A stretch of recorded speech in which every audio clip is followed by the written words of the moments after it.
como expresamos, hoy se encuentra con nosotros un maestro para mí, porque mis inicios como abogado, desde que yo era estudiante, siempre el doctor Carlos Balcácer fue un guía. Recuerdo trabajando con mi padre que siempre le decía mi admiración por el doctor Carlos Balcácer. Muchos años junto a él y hoy me siento orgulloso que desde que le dije quiero que esté aquí en esta tribuna podcast, ahora en esta nueva etapa, si abriera el pueblo dominicano. Gracias, Carlos, de corazón. Para usted es mi segundo padre. Gracias a ti. Eso es recíproco, Giovanni, a tu distinguida colega. Gracias a ustedes por invitarme y realmente endoso lo que tú dices con cuanto a tu padre, grandes amigos. Nos conocimos cuando yo estudiaba Derecho.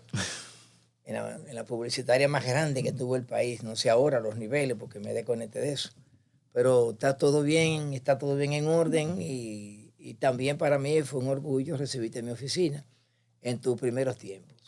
Doctor, pero antes de entrar en materia, yo quiero preguntarle, ¿por qué es que usted genera tanta controversia en el mundo jurídico? No, lo que pasa es que el ejercicio de derecho penal se me causa eso. Yo no soy penalista, a mí no me gusta llamarme penalista. El penalismo murió aquí con Ramón Pina, cerró. Bien. Pero el derecho penal, que es un derecho de tragedia, de desgracias, yo soy entonces un administrador de problemas, pero ajenos. Y los problemas generalmente traen controversia. O sea, y mis manos tocan rosas y espinas. He sido abogado de políticos, congresistas, altos funcionarios y también he sido abogado de personas vinculadas a estructuras de narcotráfico como Quirino, fui jefe del Consejo de Defensa de Rolando Floria Félix, fui abogado de Toño Leña y del Chino, de Gringo, y te digo y así, y vendrá más.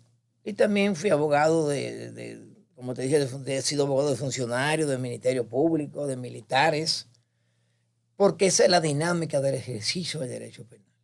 Bien. Maestro, yo quiero empezar esta tribuna. Desde que nosotros comenzamos a estudiar Derecho, siempre está en la opinión pública, cada vez que llega un presidente, una reforma constitucional. Quien les habla pensaba que con la reforma constitucional del 2010 ya no surgían más reformas.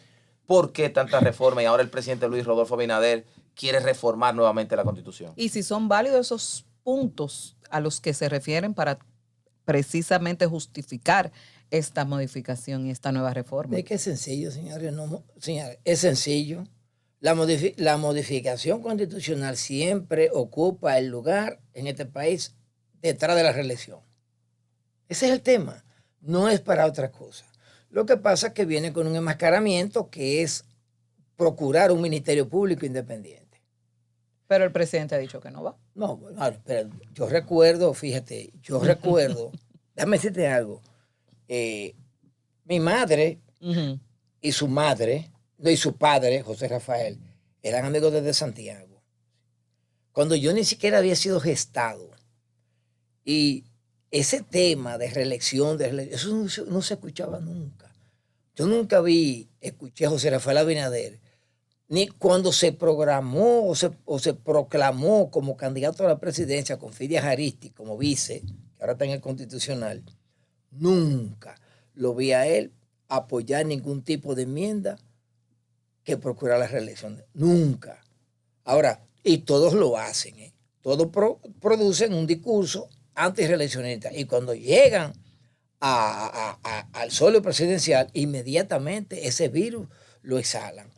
Eso es natural en las personas que de una u otra forma entienden que el Estado es bueno, el Estado es dulce, dirigir la cosa pública es agradable.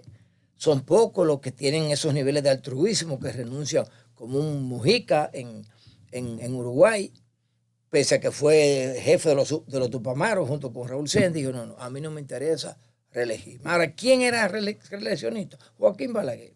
¿Quién se pasó toda una vida criticando ese tema? Juan Bosch y José Francisco Peña Gómez. Y ahora lo que hay en discurso renegador de ese tipo de situación. Pero se mascara el tema, como yo decía, con el tema del Ministerio Público. Señores, el Ministerio Público es independiente. El único tema está con la designación del Procurador General de la República, que ahí tienes razón Luis Abinader. Ahora bien. Sin embargo, en otros modelos, el procurador es designado por el jefe de Estado. Sí, pero aquí no debe de ser designado por el jefe de Estado. De gobierno, más bien. Correcto. Sí, pero no debe de ser designado por el presidente de la República, por razones consabidas. Ahora, la propia estructura orgánica del Ministerio Público en la ley 133 del 7 de junio de 2011 te da un rol a ti de independencia funcional. Ahora bien, fíjense que, por ejemplo, en el Consejo Nacional de la Magistratura, cuando el pleno de ese consejo entrevista a los abogados y abogadas que aspiran, ¿verdad?, a las altas cortes, esos abogados que ustedes ven ahí, que desfilan, son finalistas. Al final son finalistas, no valga redundancia. Y al final, ¿quién tiene la decisión de ese consejo examinador? El gobierno, el presidente, por la matrícula que tiene a la hora de votar. Entonces, si hay una crítica pesada en cuanto a la fuerza gravitacional de decisión que tiene el presidente de la República en ese cuadro de finalistas, háblame ahora cuando la terna venga del propio presidente de la República para un procurador general. Es obvio que va a responder intereses. Claro, va a pasar a su imagen y confesión. Y hay, por ejemplo, aquí hay abogados, habemos abogados, que Abinader nunca nos va a escoger nosotros para esa terna. Eso tenemos que estar claro. Y en ese sentido, doctor, porque uno de los emblemas de este gobierno, por lo menos en su pasada gestión reciente, es precisamente ese Ministerio Público, esa justicia independiente. ¿Podría decirse, o desde su consideración como profesional del derecho y que además ejerce, que ciertamente hemos llegado a ciertos niveles de independencia del Ministerio Público, de la justicia? Aquí lo que hay una presbicia en ese sentido, pero no decirte tuerto. No.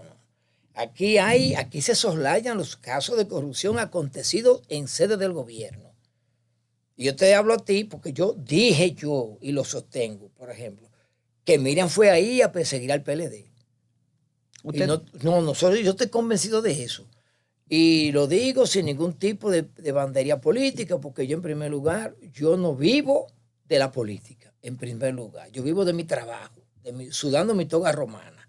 Ahora, desde que yo vi que Miriam Concepción tenía dos caminos. El de la derecha, su pensión.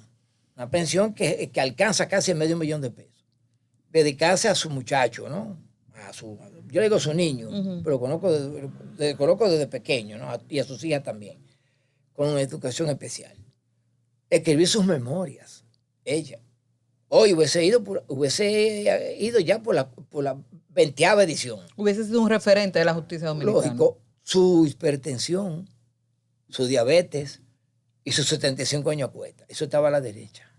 Bien, y acostarse y levantarse a la hora que le dé su gana. Ahora, el otro camino de la izquierda.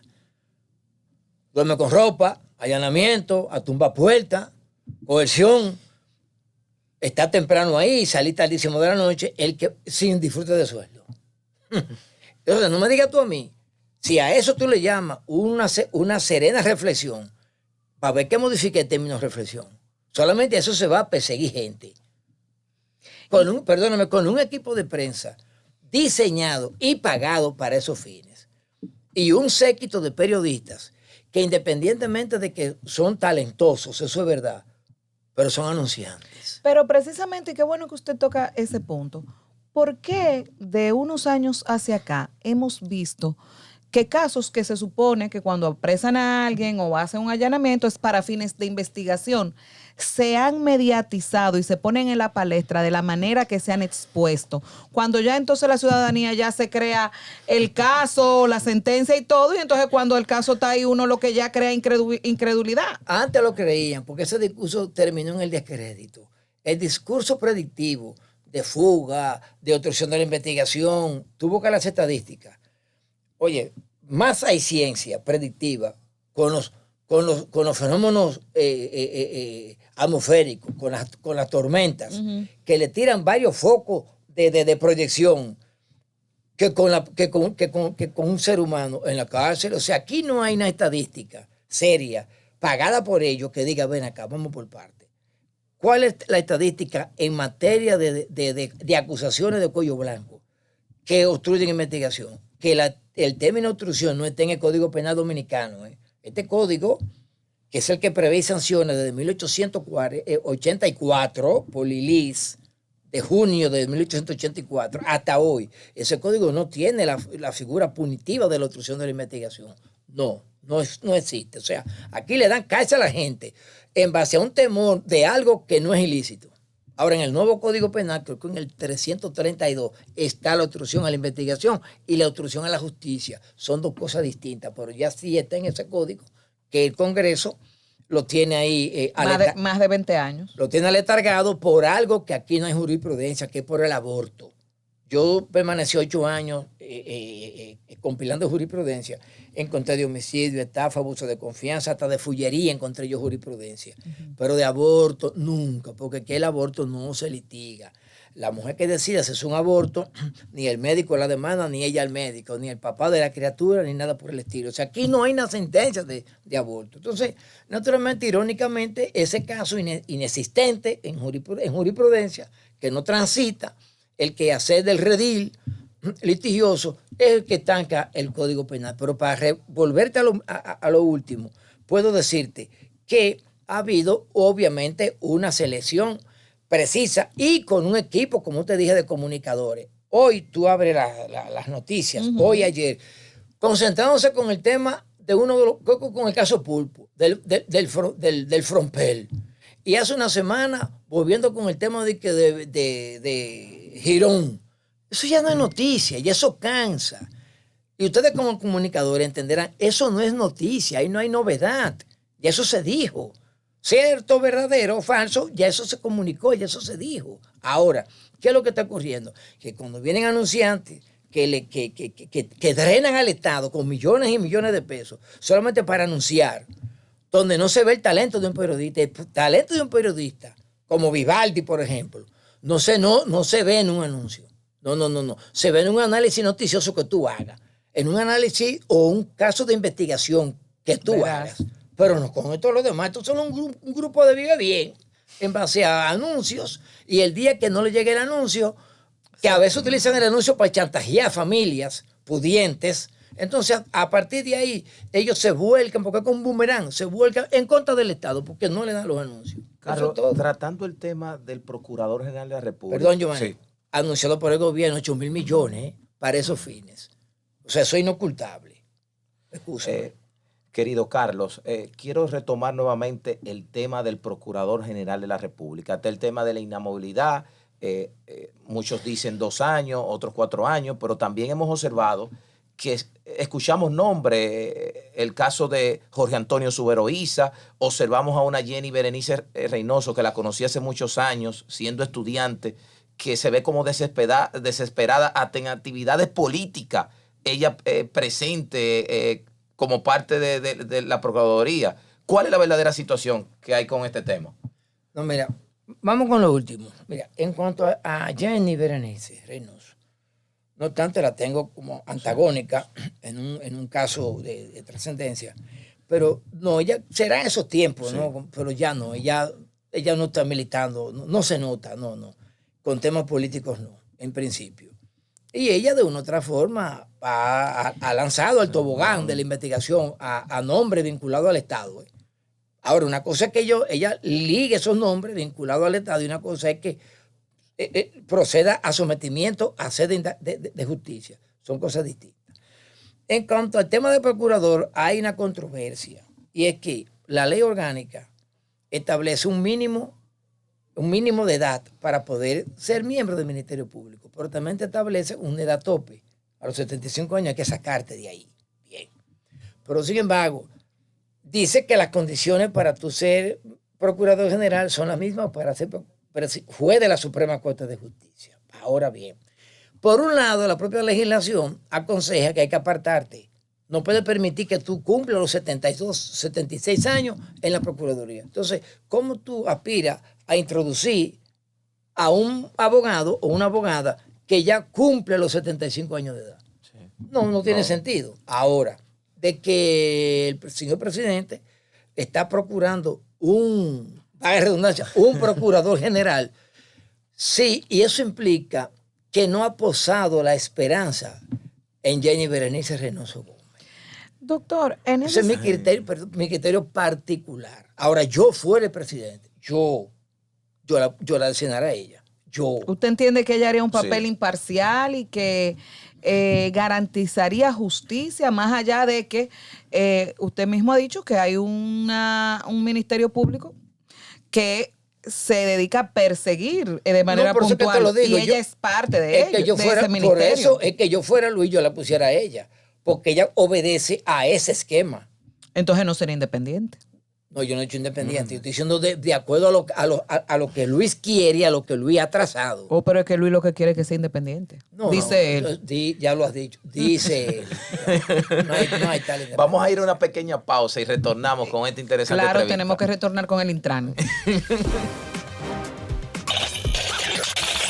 Jean Alain tiene 3 años y 3 meses, cuando el debido proceso de ley dice que es año y medio.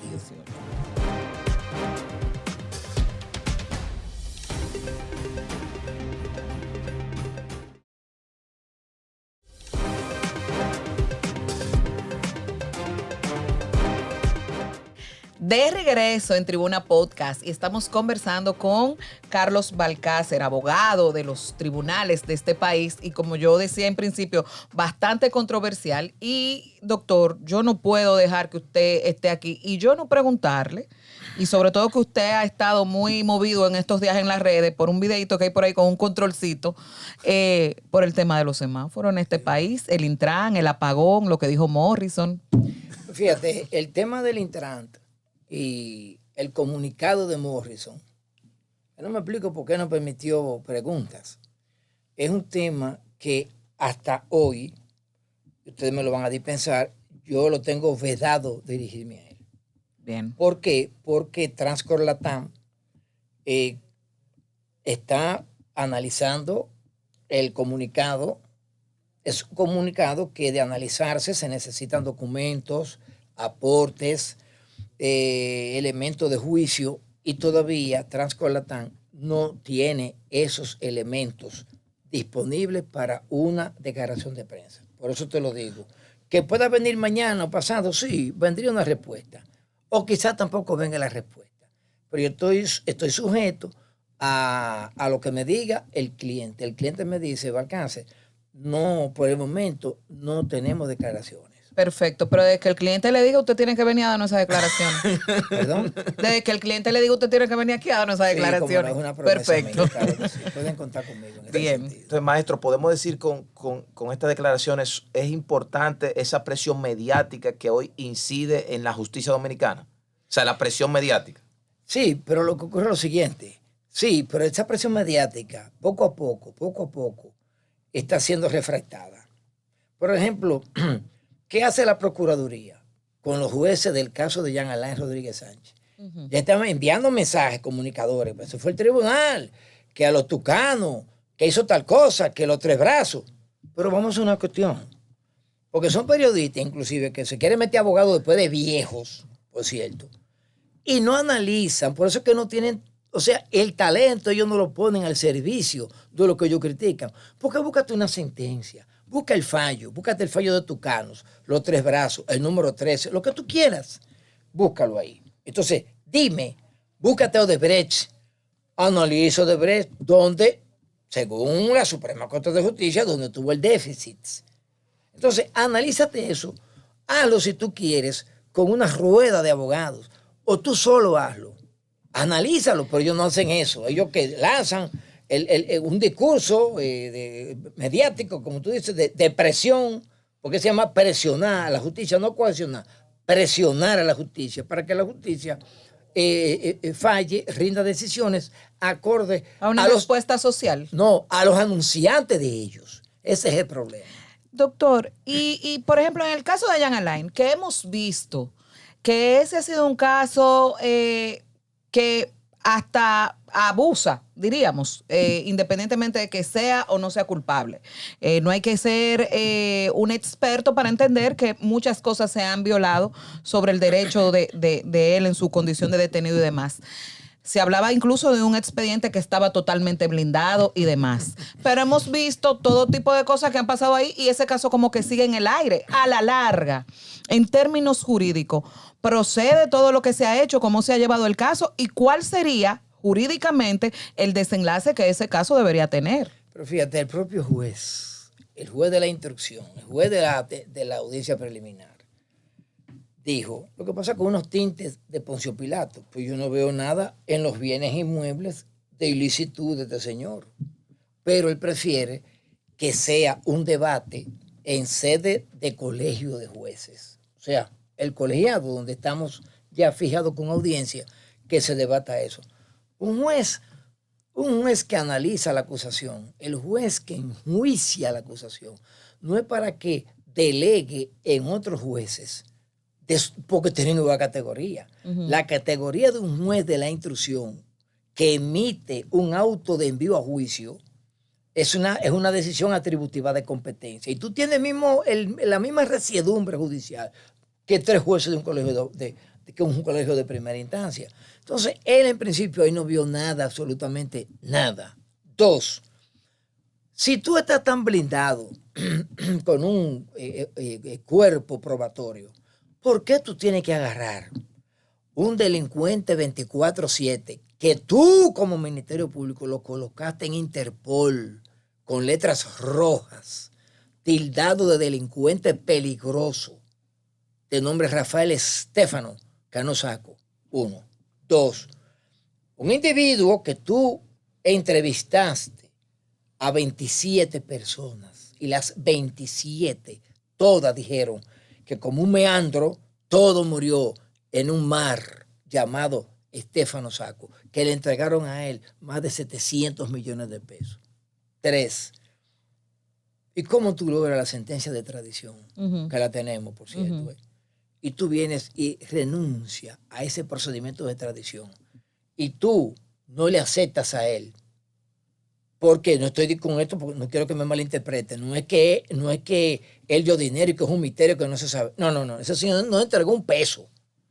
¿Y cómo es posible que tú, ese señor que percibió 700 y pico de millones de pesos, tú no les exijas a él por lo menos, una justicia restaurativa, como dice el señor presidente de la República, y aplicarle criterio de oportunidad? Porque aquí no está tratando de droga, ni de homicidio, ni de incesto. Exacto. Se está tratando de infracciones de carácter económico. ¿Y por qué entonces tú a ese señor no le solicitas que reembolse al Estado? Como lo ha hecho con otros. Correctísimo. No. Entonces, con un testigo así es que tú vas a ganarle un juicio a Jean Alain. Pero en segundo lugar y último, la testigo estelar del Ministerio Público, cuando Jean Alain fue preso con la coerción, no podía ser Rafael Estefano Cano Sacco. Obvio, porque tú sabes que él estaba huyendo. ¿Estamos claros? Ajá. En ese momento él no podía ser testigo. Era un prófugo, era un delincuente peligroso. Bien. ¿Quién era entonces el testigo número 1? En la lista, una señora apellido Medina Sánchez. Rainieri Medina Sánchez.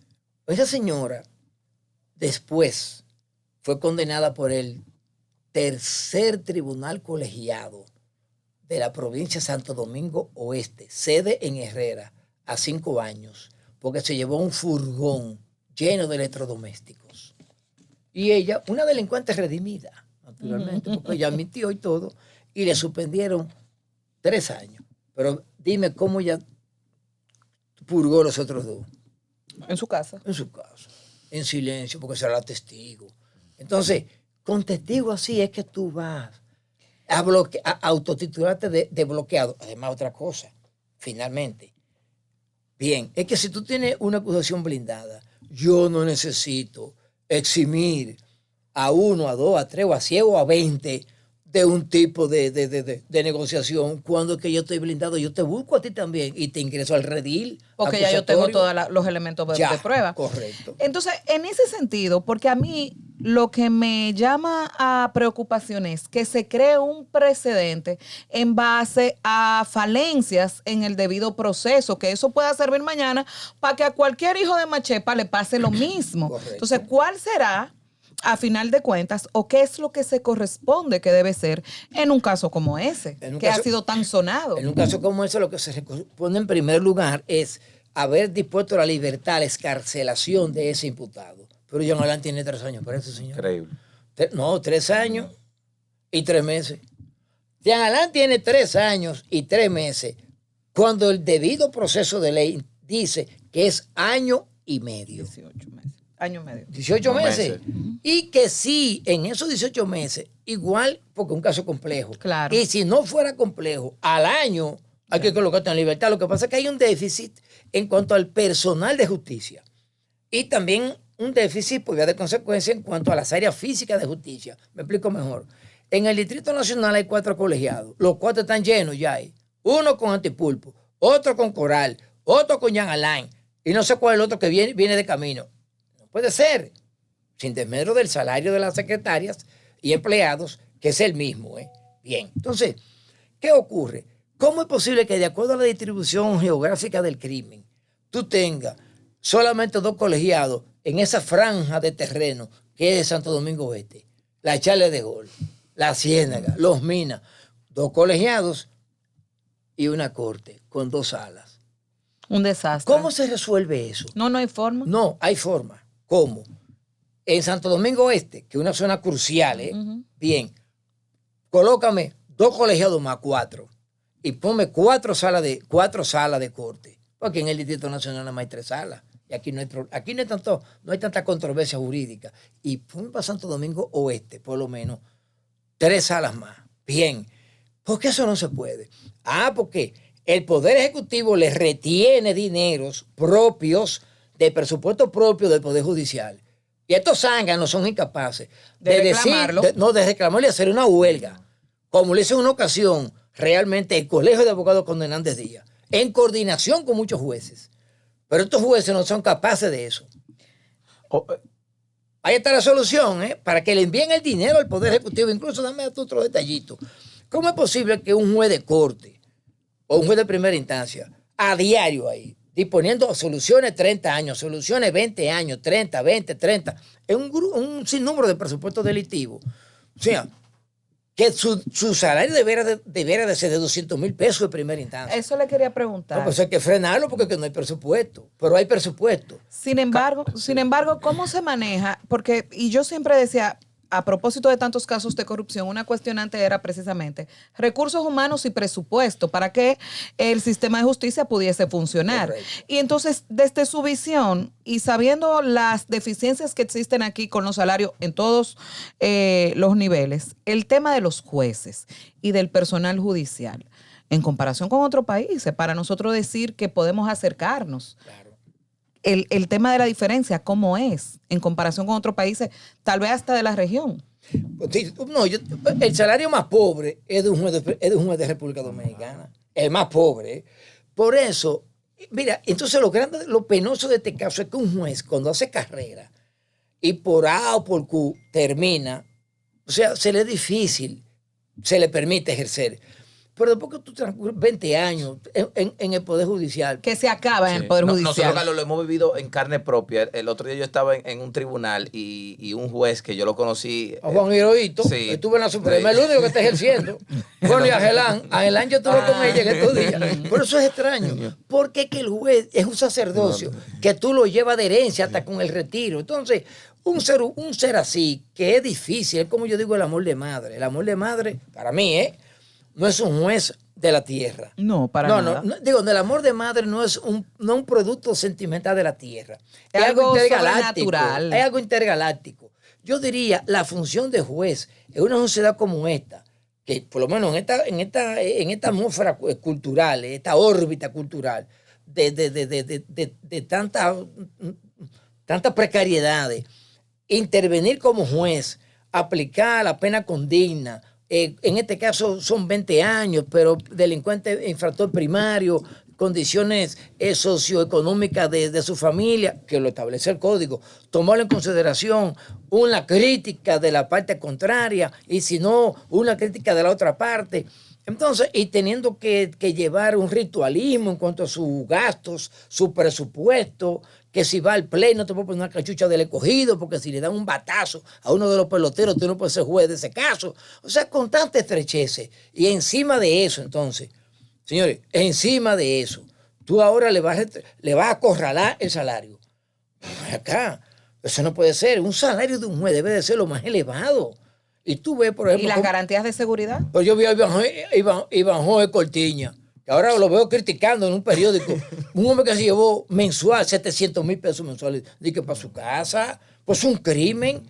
Y tú ves que estos jueces de primera instancia y de corte de apelación, y aún los propios jueces de la Suprema Corte de Justicia, pero ya los jueces de la Suprema tienen un salario, diríamos, cómodo, y se han restringido expedientes. O sea, ya con esa ley 10 de 2015, Aclare, doctor, que se llevaba los 700,000 pesos por su pensión, ¿era? Sí, una pensión. Derecho de pensión, porque cuando se lo llevó para su casa, pues puede entender Bueno, otra obvio, cosa. pero sin embargo, por un juez de primera instancia o de corte, ni sueño con ese monto de pensión, por favor. Entonces, ¿pero por qué? Pero al margen de eso, entró ahí, duró creo que 8, 10 años, no sé. Por ahí hay jueces que tienen 20 años, 20 años rumbo a los 25, devengando 125,000 pesos mensuales. Pues eso no puede ser. Y son jueces honestos. Ojo. No, escuchándolo a usted, Ojo. aquí todavía hay esperanza porque no hemos visto escándalos de jueces que se venden Es que como no en otros países. no lo vas a ver. Entonces hay esperanza. Claro Todavía que tenemos sí. esperanza en Claro este que sí. país. Tú sabes las sentencias, penas de 20, 30, 10, 20, 30, que esos colegios de jueces están dando aquí, por lo menos en el distrito, todos los días. Obviamente, y descargos también. Pero esos jueces tienen una pulcritud y no es lisonja, porque yo he sometido jueces que están ahí abajo en primera instancia. Ahora, una cosa es que yo los someto y una cosa es que estén dedicados a prevaricar a través de peculado. Eso no, son cuestiones muy distintas. Es decir, resumiéndote, nosotros tenemos aquí una acrisolada matrícula de jueces dedicados a eso. Y tú te pones a buscar las estadísticas de la Suprema Corte de Justicia. Aquí apenas un 15, un 18% de los recursos triunfan allá en la Suprema Corte de Justicia. ¿Qué significa eso? Que esas sentencias provenientes de primera instancia o de cortes son realmente confirmadas en la Suprema Corte de Justicia. Vamos a llamarle para que la gente lo entienda, como el sala casacional. ¿Por qué? Porque son jueces preparados, jueces de una formación realmente férrea, idónea, y no cuentan con una biblioteca poderosa, el Poder Judicial. La biblioteca Ángel María Soler, que es del Poder Judicial, yo fui los otros días buscando una obra de Vincenzo Mancini, de Códice Rocco. Y no la encontró. Es de 10 tomos, esa colección, donada por Lila Nu, hace unos 20 años, cuando Zafarrón estaba en el Lila Nu. Y vi que se llevaron 5 tomos de ahí. O sea, no están Vamos a ir a una pequeña pausa y retornamos con la parte final. Adelante, director. A mí realmente nunca me inclinó el derecho en sí constitucional. Yo estudié en la Universidad de Pisa, justicia constitucional. Y no te digo a ti que me entró por el lado flanco izquierdo y me salió por el flanco derecho, no. Pero de una u otra forma, la justicia constitucional tiene una abigarrada ligadura con el procedimiento propiamente penal.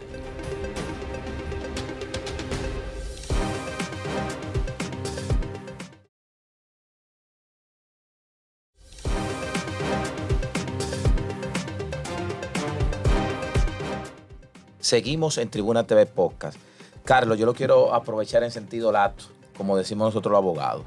Hace un tiempo, nosotros hicimos una entrevista a un amigo de usted, el abogado constitucionalista Julio Curi, y yo le decía a Julio que hoy en día no hay referentes profesionales. Yo recuerdo trabajando con usted, que usted hablaba de un Sánchez Morcelo, Ramón Pina Acevedo y muchos actores, abogados de la toga romana, que eran referentes hoy en día. Él me decía, no, Giovanni, que ahí está fulano, que es abogado constitucionalista, pero yo recuerdo en mi universidad en el 2002, 2003, que nuestro paradigma era un Carlos Balcácer y otros abogados, pero hoy en día, aunque existen jóvenes profesionales brillantes, pero entiendo que no hay esa misma efervescencia que existía hace 10, 15, 20, 30 años. No, lo que pasa es que el código procesal penal dio un giro en ese sentido. Ahora mismo el procesalismo es un fenómeno. Y eso ha traído como consecuencia que las propias escuelas, tanto de la judicatura como del Ministerio Público, desatiendan lo que es el penal en sí propiamente dicho, el derecho penal material, y se centran en el procedimiento penal, o sea, en el ritual, en el formal. Eso por un lado. Por otro lado, la justicia se ha constitucionalizado pero es un tema incluso hasta de vocación. Yo estudié en Albacete, en España, con 5 de los que han pasado por el Constitucional. Entonces con el vicepresidente de la Suprema Corte de Justicia de entonces, con Papi Luciano, y con varios que están ahí en el Constitucional. Pero a mí realmente nunca me inclinó el derecho en sí constitucional. Yo estudié en la Universidad de Pisa, justicia constitucional. Y no te digo a ti que me entró por el lado flanco izquierdo y me salió por el flanco derecho, no. Pero de una u otra forma, la justicia constitucional tiene una abigarrada ligadura con el procedimiento propiamente penal. Bien, de ahí que alejar, como tú dices, la expectativa del derecho penal, sí, es una realidad. Todos esos abogados que tú ves que opinan en ocasión del referendo, de la Constitución, de las modificaciones, son abogados talentosos, cierto, sí, inclusive son abogados de consultas, y dominan el procedimiento penal y tienen vocación para eso. Pero en cuanto al derecho penal propiamente dicho, no, aquí no hay, eso se fue ya, eso se perdió. Cuando, por ejemplo, yo estuve viendo un caso que por razones muy elementales me voy a guardar el nombre del caso, un caso de 30 años, donde la Suprema Corte de Justicia debatió y dividió la Suprema Corte de Justicia. Primera vez que se divide la Suprema Corte de Justicia por la premeditación o la acechanza, más bien la premeditación como homicidio calificado para condenar a un imputado. Y la Suprema entendió que la reflexión, o sea, que el ímpetu de ira es contrario a la premeditación, ¿verdad? El ímpetu de ira.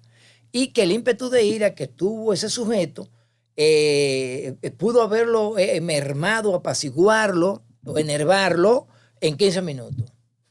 Que le pudo pasar el pique. Ya, eso no es así. Si tú te pones, yo hablaba con un colega sobre cómo, por ejemplo, Francisco Carrara, maestro de Pisa, él hablaba de los prácticos, de Stopato, Blancus, citaba unos 5 o 6 prácticos, y él decía que de que a veces se requiere un amanecer para que el estado anímico repose y vuelva de nuevo, una especie como de introspección, de nuevo la reflexión. Señores, eso ahí no se discutió. Pero hay gente que se muere de un pique también. Sí, naturalmente, lo que pasa es que el ímpetu eso es como que muy relativo. Es muy relativo, sí, pero la Suprema Corte de Justicia lo midió en 15 minutos. La segunda sala de la Suprema Corte de Justicia. Doctor, y en ese sentido, nosotros en materia de derecho constitucional y demás, y en cuanto ahora con esta discusión del nuevo código, cosas que plantea este nuevo código, ciertamente se adaptan a estos tiempos y hemos nosotros avanzado, estamos estancados o hemos retrocedido en materia de justicia. No, en materia de justicia se ha avanzado en gran medida como consecuencia de los tiempos. O sea, inclusive la propia inflación penal conlleva, naturalmente, fíjate que cuando secuestraron a Donald Joseph Crowley, la pena máxima era de 10 años. Uh-huh. Yo tengo esa jurisprudencia. Ellos le dieron al grupo, le dieron 10 años.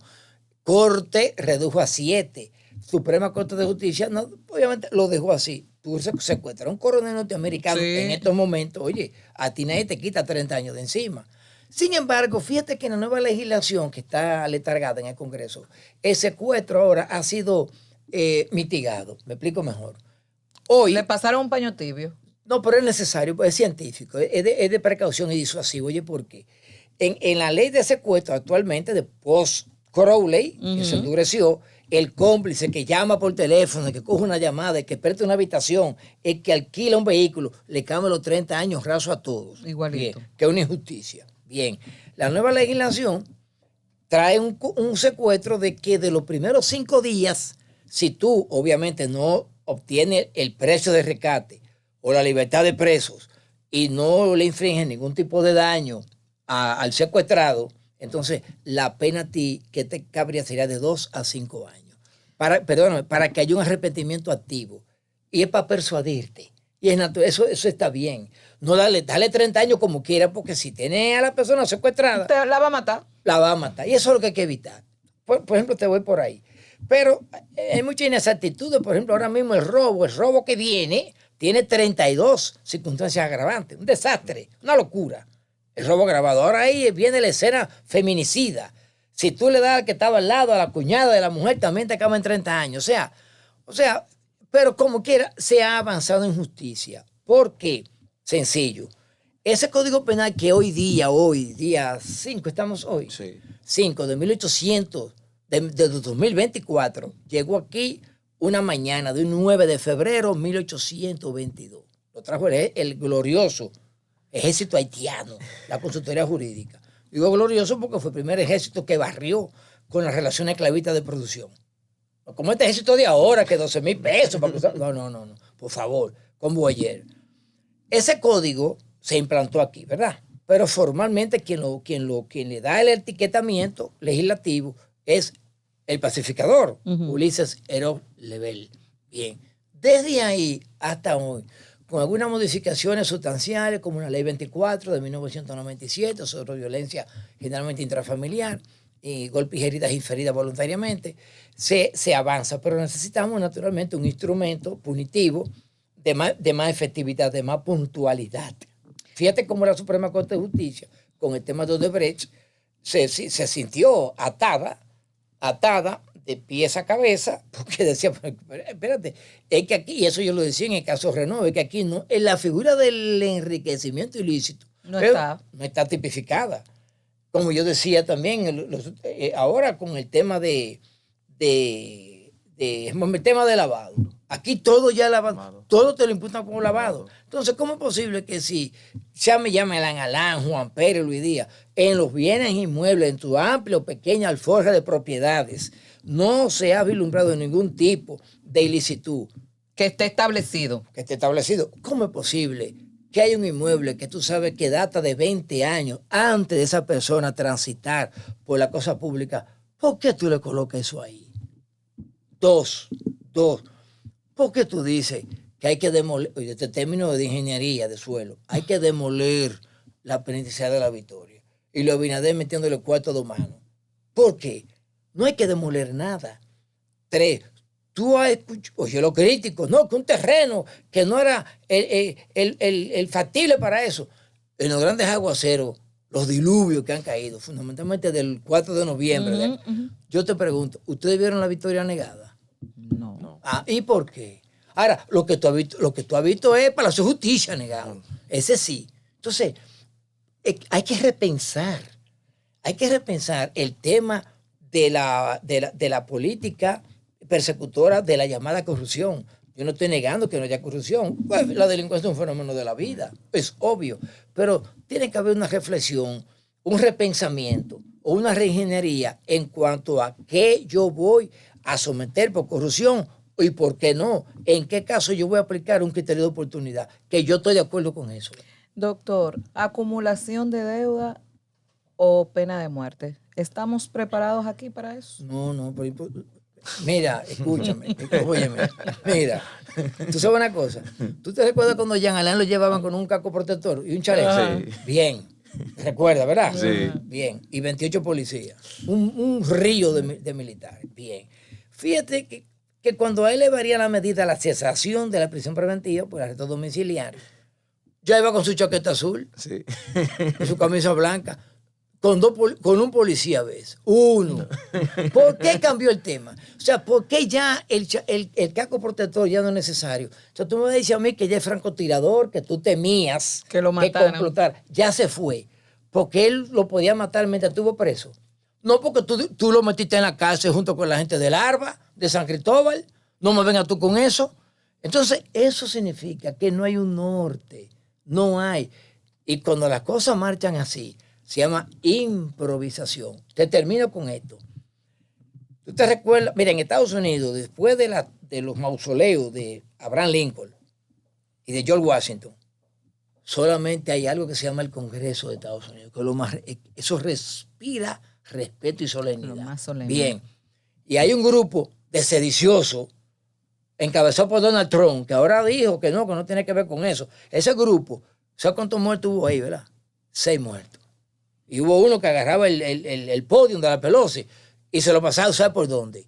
Bien. ¿Tuviste prisión preventiva en ese entonces? No. Hubo condena, ¿verdad? Y la están purgando. Pero tú no viste prisión preventiva por eso. No. Tú tampoco viste prisión preventiva con el policía que no quiso matar a Floyd, el moreno, sí. que conmovió los cimientos de la sociedad dominicana. Y hubo una marcha movió los y todo. cimientos. Por ese tipo no le dieron prisión preventiva. Y dicho sea de paso, real y efectivamente, él no lo quiso matar. Conocimiento científico y máxima de experiencia. Señores, que quiere matar a un hombre, no deja que lo estén apuntando 5 cámaras e insiste con la rótula encima de su débil cuello. Creía que no se iba a morir. Esa es la vida.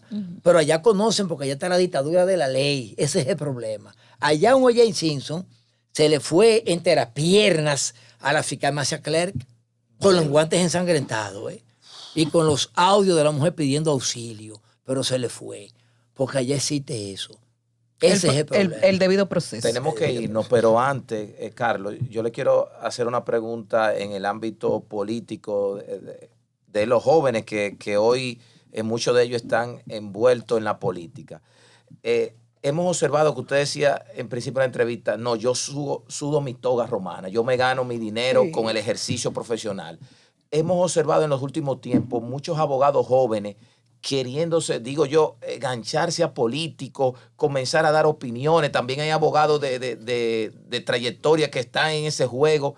¿Qué es lo que está pasando? Que ahora el profesional entiende como que es más fácil con la política y la nueva generación. No, lo que pasa es que el derecho va pareado a la política. El derecho, sí, van ahí a la par, se imantan los dos. Y naturalmente ven en la política una oportunidad de beneficio económico, no de robar, no me estoy refiriendo a eso, sino ven el clientelismo político, que es una buena despensa, entonces se insertan, porque el tema del ejercicio, Giovanni, el ejercicio del derecho penal lleva mucho sacrificio y necesita tiempo. Si tú no tienes tiempo, si tú no le dedicas tiempo. Pero porque yo le hago la pregunta, porque yo recuerdo antes de, cuando yo estaba estudiando en la universidad, que usted me dijo, mira Giovanni, ese funcionario estudió conmigo, éramos amigos, y él se dedicó a la política, y tuvo éxito en la política, pero profesionalmente no tuvieron éxito. No, porque, muchos de ellos. Sí, porque se desaniman y es natural, porque la política es una ciencia. Hay muchos van a política y tú le preguntas quién fue Antonio Gramsci, no saben quién fue, ni François Mitterrand, ni Mauricio Berger, ni se van a hablar de esa Porque hay muchos que sabemos lo que van a la política, doctor. Exacto. Con otras ciencias van también. Que son la mayoría, pero de todas formas, te digo que hay una dicotomía. Por un lado, entonces no es posible tú querer hacer ejercicio de política y a la vez desenvolverte en el derecho penal. Déjame dejarle a ustedes dos esta breve reflexión de Joaquín Balaguer. Léanse en la memoria de Cortesano, creo que en la página 47 a la 52 por ahí. Él decía que él no quiso subir al foro, porque eso granjeaba enemistad y a él le gustaba ver a la política. Pero él hizo 2 excepciones. Un día subió a un proceso donde él empezaba a lucirse, decía él, y fue avasallado por Estrella. Se me fue el nombre. Sí, se dice, bueno, y la multitud lo aplaudió a él. Bien. Y luego, en la segunda ocasión, dice él, acompañé a quien fuera mi profesor de Derecho Penal, Ángel María Soler. Wow. Dice, lo acompañé a un homicidio. Él defendía a la viuda, acusada de instigar la muerte de su esposo, Carlos Ritt. Dice Balaguer, jamás volví al estrado. Porque, digo, nota curiosa, ese juicio, yo tengo la obra, yo la conseguí. Wow. La obra de Ángel María Soler. Ok. Sí. Y eso te deja a ti una gran reflexión. Ramón Piña en una ocasión intentó transitar con la política. Ramón Piña Acevedo. Y al final, Ramón Piña muere como abogado. Fue un emblema del derecho. Del derecho, del ejercicio del derecho, en todos los sentidos. Igual Héctor Emilio. Don Vincho, por ejemplo, que estuvo ambidestro, o sea, bateaba el derecho y luego también con la política, pero con el tema de la política. Al final ha terminado siendo más abogado. Sí, y no es que como político realmente nunca militó en una matrícula, vamos a llamarle, de 20,000 votos. Y el pasado, y no es una crítica, porque es mi amigo. Sí. El pasado presidente del Tribunal Constitucional. Bueno, mírate, Don Milton. con Milton hay un detalle, fíjate. Yo llegué a litigar contra Milton. Cuando yo fui abogado de Euclides Gutiérrez Félix junto con Ramón Pina, en contra de Tolentino Díaz. Milton Rey Guevara y Euclides y Emanuel Equea Guerrero y el mismo Julio Curi eran los abogados de Tolentino Díaz. Yo vi la belleza, yo viví junto con Ramón Pina, la belleza de ese pleito. Fue un pleito precioso. Yo le envié una carta. Fue un pleito de derecho, de verdad. Sí, ahí se citó al Pottevin, en francés, todo, en procedimiento, todo. Y yo recuerdo, yo soy vecino de Manuel Equea, tenemos el mismo edificio, ¿no? Yo estoy en los altos de él. Y yo le envié una carta a Emanuel Equea, felicitándolo cómo él se lució. Igual se lo dije a Milton Rey Guevara. Ahora, ¿qué ocurre? Milton Rey Guevara, que militó en el PRD. Claro, por eso le pregunto. Sí, a propósito de que sí. usted habla que terminan muriendo abogados. Sí, pero una cosa, pero Milton realmente no abrazó tanto. La política. No la abrazó tanto, porque al final en Milton gravitó bastante. Por ejemplo, estudió en Francia y él es un estudioso de Derecho Constitucional. Le gusta, él es un enfermo en ese sentido. Vaya la redundancia. Y dejó un buen legado. Carlos, gracias de corazón. Me siento orgulloso, contento por este gran aporte y entiendo que esto es una entrevista histórica. Que debe haber una segunda parte. Yo pienso que usted debe ser colaborador de Tribuna Podcast. A las órdenes de ustedes. Yo soy un súbdito de ustedes. Y me alegra ver a Giovanni siempre dinámico, pero comunicador. Pero yo creo que Giovanni, como Molina Morillo, Molina Morillo me escribió una carta, la tengo de recuerdo ahí. Me dijo, caramba, usted es un hombre excepcional. Molina Morillo, abogado, le gustaba mucho el derecho.